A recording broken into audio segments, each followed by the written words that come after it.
Hi, welcome to Tea Time with your Dares. Of course, I'm Paul, and as you can tell, I'm riding solo today, so we're going to be talking about behind my wife's back. So stay tuned. Let's.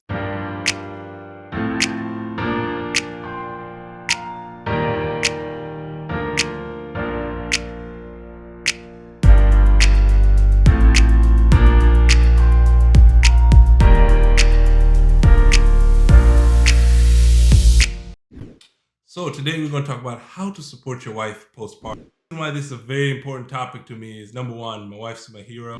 I have three girls and my wife, so I have four girls, and that's the reason why I'm wearing pink because I'm officially girl dad. So we're gonna be rocking pink all day, and glitter and loudness that happens in this house. Real quick story about postpartum. So when my wife and I were going to see the midwives, and one of the appointments, she had her and the midwife, they were laughing about how postpartum, the excitement and everything else. And I was wondering like why they're so excited. Because in my mind, I connected postpartum to postpartum depression. I mean, that's how mostly always hear about it. So I asked Phoebe, like, why are you guys talking about it? Like, do you want postpartum depression? What's going on? And they and she laughed come to find out they're two separate things. Postpartum depression is a very serious thing and it's totally separate thing. But we'll cover some of that stuff as we talk about in the next point. Postpartum is just a time frame, 6 months after your wife gives birth or your sister or whoever it is to you. Let's get to it. First thing is encourage and affirming. Culturally, right now, especially in the United States, we have a lot of women and a lot of pressure. You think about when they have a baby, they got to decide how much time they're going to take off. Do we even be home? Are they going to be good mothers? So there's a lot of things that go into their mind, their body's changing, hormones, everything. And my wife experienced the same things. Just a lot of things.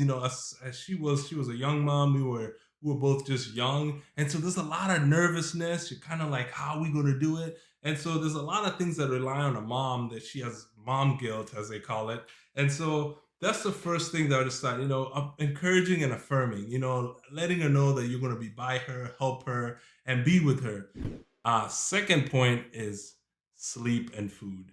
Um, Again, the reason why I want to say this is very important is because again, there's a lot of things that she just went through. There's a lot of trauma that when she just gave birth, and in our experience, there's actually more than that. Like we talked about, she had hyperemesis, and maybe only 2% of women experience that. So with our first pregnancy, when she had twins, so we had been going through doctor visits every other day. We had so many things going on, like she couldn't drink water, she couldn't eat food. So the pregnancy itself was already rough. So her and then giving birth to add to it, that was actually even worse. That even I was like, I don't know if we should have any more children after this. When she was giving birth, she lost a lot of blood. She hemorrhaged. Um, she had to get transfusion. So when she was done, and now we're back home, guess what? She felt like she's inadequate, of course, because her body just went through all these different experiences. So food and rest was very, very important for her to get back to even just be even keeled, not even normal. So I definitely stress that more than enough. And again, with all these things, you don't have to be the one. If you don't cook, you don't have to be the one making food, but you can definitely be the one organizing the food and making sure that she has time and space to rest. Another point is create a safe space for her.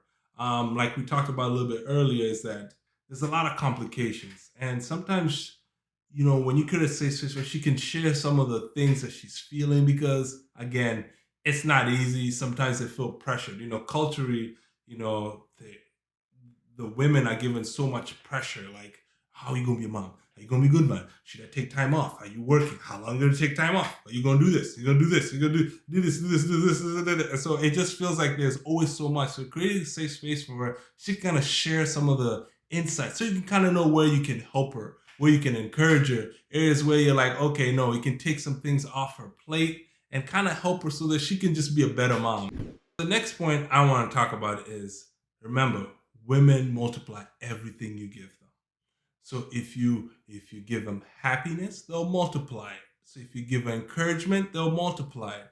If you give a seed, they'll multiply it. But just wanna remember that make sure you're putting the right things, the right thought process in your wife. You're not dumping on her during this time. You're making sure that you're taking away all the things that could be negative around her, because so it doesn't multiply. So making sure it's a combinational thing. Of course, rest helps with that, everything else, encouraging, but make sure you take it out. There's some people that she doesn't need to be talking to sometimes. There's things that she doesn't need to be doing at the time. Take those things away so that she can have that recovery time, because it's very, very vital.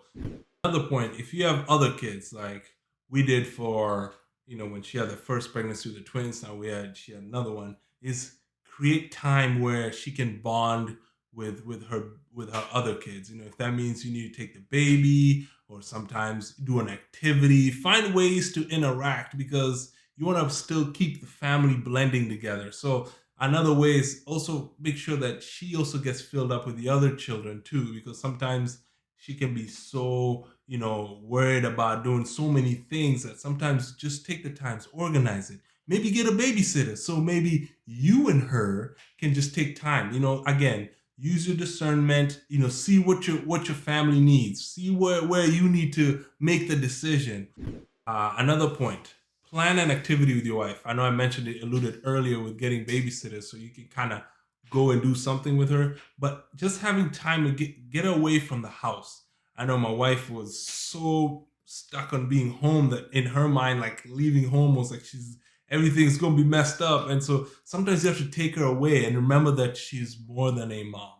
She's a wife, she's a friend, she's a sister. So sometimes, as a mom, new mom, and there's so many things going on, she can get caught up there, and just helps her refresh herself, and she can come back to be, even a better mom, because she's kind of rejuvenated. She's got time to kind of take the mom hat away and kind of took a little bit of just relaxation and a different thing. You can organize a spa for her, a date, any way you can pamper her, get her back, because the moment she can be back to being herself and more relaxed, the better it is for everybody.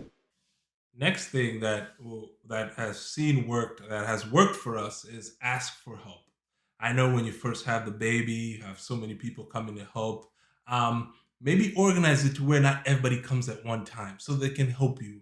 If that means even holding the baby, so you can do simple things like wash bottles, take care of things, so that mama can have a little more time. And that is key. Help, help, help. Get as much help as you can.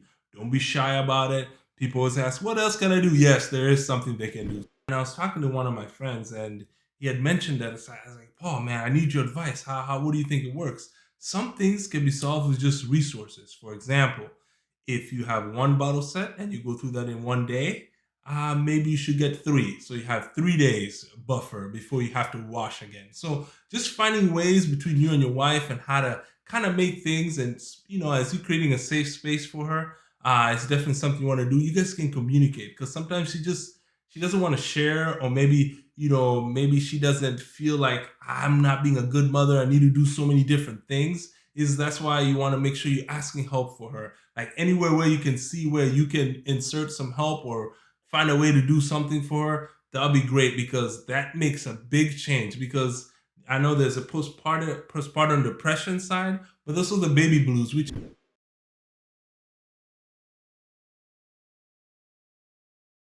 So when it comes to baby blues and postpartum depression, is that baby blues technically last about 1 to 2 weeks, and my wife actually experienced that, and it's something that we were prepared for. Again, this is where we talk about learning more and educating yourself beforehand, is because we were ready and experienced with it. Again, we had time. We sat down with the midwives, found out what we needed to do to prepare for it. So definitely something. And if your wife experiences past the 2 weeks and it turns into postpartum depression, definitely talk. Hopefully, you've done enough homework ahead of time to where you can be prepared, know the symptoms, know what's going on, and work with your healthcare provider so that you guys can help her. And mothership is good, everything else is good, believe me.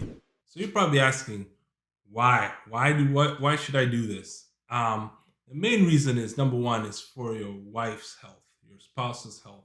Um, I think, now culturally everything has changed. Before, people used to take care of the mother too. People always forget that baby's the only one that need help. But back in the day, the mom and the baby was taken care of. And now in our fast-paced society, we've forgotten about the mom. And now and more, we're seeing a lot more women affected by this in a sense of where a lot of women are committing suicides. There's a lot of things happening that never used to happen because people took care of mom too. And again, it's important because my wife is my hero and I don't need her in a situation where like she feels that she has to give up. And so the why I'm talking about this is to help us all grow in a sense of, share what we know, what I've experienced, and how important it is, and how my wife now looking back, she was very, very thankful for all the things we did. Again, reach out to your providers. When we had our last child, went to Rose, we used midwives and new birth midwifery. Thank you, and they were very, very educational. I know we're going to talk about a video that talks about, talking about hospital birth versus home birth. And so, it kind of gives you dynamics where, I felt empowered, again, reach out, learn, ask questions. A lot of times we're not empowered because we don't know anything or we don't ask questions. So definitely I empower everybody to go ask questions, find ways as before pregnancy, pre-pregnancy, sorry, not pre-pregnancy, pre-birth, um, is get to walk, talk about these things, find ways so that you can get each other through this time. Because guess what? It's a short time, but it can make a big difference. Because if you fall in the category of postpartum depression, definitely if you did your homework before, learning what it's about, what could happen, know the signs, you can be there to help her get help, do everything you can to make sure that you help bring back her health, and so that you can enjoy a great and happy family. So again, thank you. Like, comment, subscribe. Definitely comment. If you have anything to add, definitely always put it down there so people can benefit from it. The whole point is to help everybody grow. So again, tell your friends and enemies too. Thank you.